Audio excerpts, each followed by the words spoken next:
አባታቸው በሞት የተለያቸው ሁለት ልጆቿን ታሳድጋለች።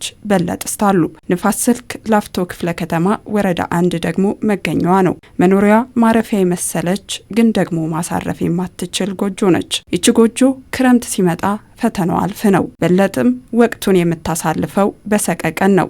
ባለቤቴ በህይወት የለም። ሁለት ልጆች አሉኝ። በቃ ከነሱ ጋር ነው የምኖረው። ጣራው ያፈሳል።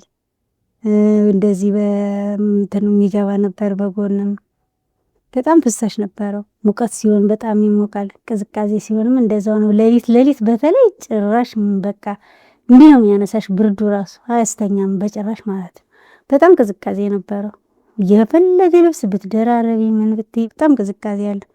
እኔ አሁን በተለይ እግሬን በጣም ያመኛልና በቅዝቃዜ ምክንያት እንደውም በዛኛው አመት እግዚአብሔር ይመስገን አሁን እንጂ በጣም ታመም ነበር እግሬን ከቅዝቃዜው አንፃር። ትናንት ታሪክ ሆኖ ዛሬ አዲስ ምዕራፍ ተከፍቷል። ዳባሽ እጆችም የበለጠ ህይወትን ለመለወጥ ተዘርግተዋል። በበለጥ ልብ ውስጥ አዲስ ተስፋ ለምድሟል። ያዘመመው ጎጆዋም ቀና ብሏል።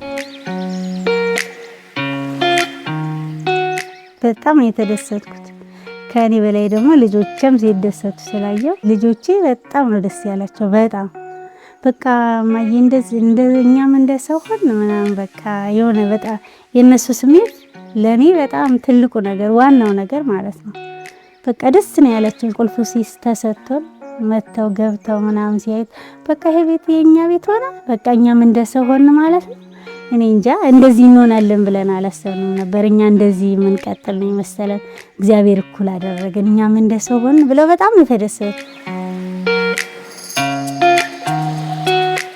የበጎ ፈቃድ አገልግሎት ልምድ የሆነና የበርካቶችን ህይወት እየቀየረ ይገኛል። በበጎ ፈቃድ አገልግሎት ደሳሳ ጎጆዎች መቃናት ማህበራዊ ተጠቃሚነት ከፍ ማለት ችሏል። በንፋስ ስልክ ላፍቶ ክፍለ ከተማ የሚገኙና የበጎ ፈቃድ አገልግሎት ተጠቃሚ የሆኑ ዜጎች ለዚህ ምስክር ይሆናሉ።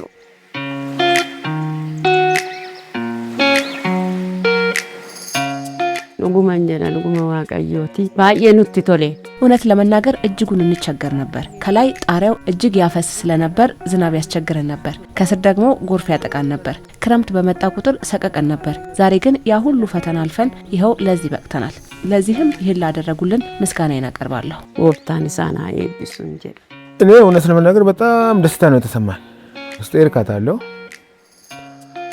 እኔ አይደለም ልጆች ራሱ ትንሽ ልጆች በቃ ወደ ብሎኬት ተቀይሮ ቀለም ተቀብቶ ብረት በር እንደዚህ ነው ተገጥሞ ያለን ደስታ በጣም ይሄ ነው ብዬ መግለጽ እንዴት አድርጌ ልገልጸው።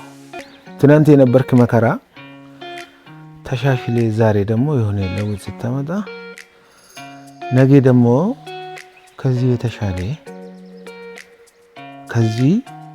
የተሻለ አመለካከት ከዚህ የተባለ ስራ እንደሰራ ነው ደስታ የተሰማኝ ያለ።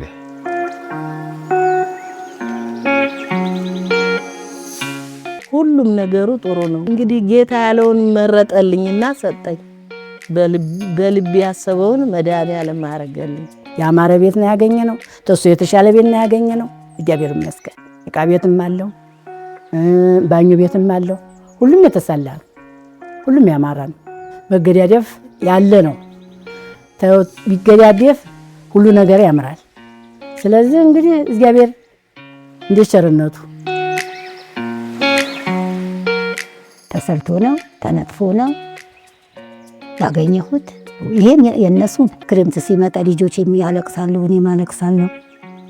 ሸራ ለብሼ አዳላ አስተኛቼ ሸራ ለብሰን ነበር ምንተኛ ማታ።